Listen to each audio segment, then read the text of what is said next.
Merdeka Sejati mengajak Anda untuk berpikir kritis. Apakah mungkin seorang Nadiem Makarim, mantan Menteri Pendidikan, bisa mengkoordinir pengadaan Chromebook senilai 9,9 triliun rupiah sendirian? Proyek segede gaban itu lewat skema e-katalog LKPP. Mustahil hanya diatur satu kementerian. Apalagi aturan mainnya jelas.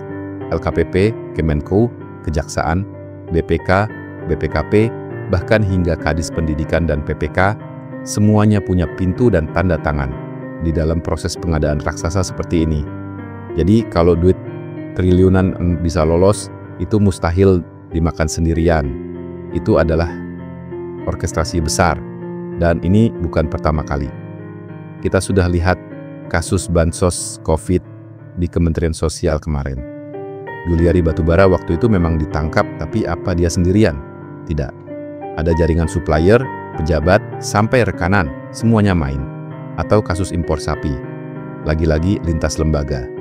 Dan jangan lupa, kasus Setia Novanto, EKTP proyek 5,9 triliun, di mana uangnya mengalir ke DPR, kementerian, bahkan disebut sampai lingkaran istana. Jadi, kalau hari ini Nadiem ditetapkan tersangka, kita mesti jujur bertanya, apakah Presiden Jokowi benar-benar tidak tahu?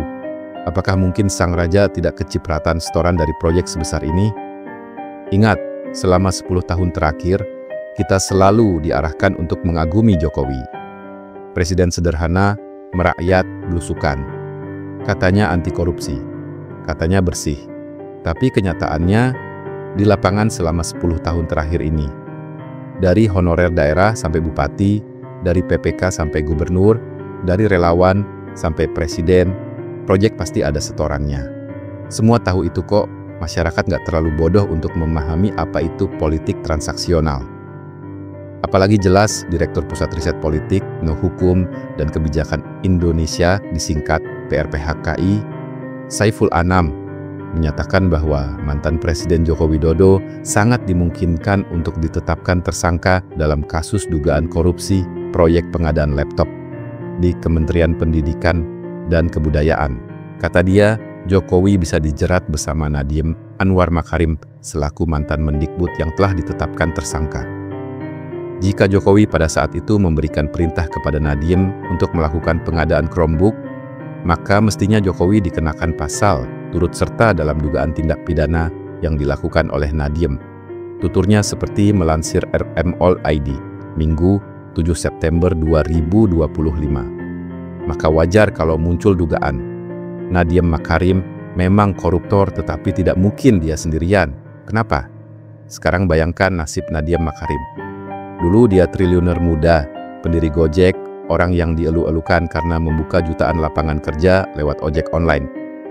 Track record pendidikannya gemilang. Harvard Business School. Dunia menoleh ke Indonesia karena sosok ini.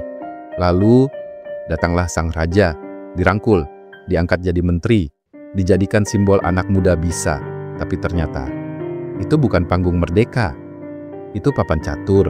Dan Nadiem bukan menteri, dia hanya pion. Kini, saat kasus 9,9 triliun Chromebook meledak, pion harus dikorbankan. Sang raja tetap duduk di singgasananya, tersenyum, seolah tak tahu menahu. Sementara Nadiem, si pengusaha muda yang pernah jadi kebanggaan bangsa, berubah jadi tumbal politik. Menyedihkan.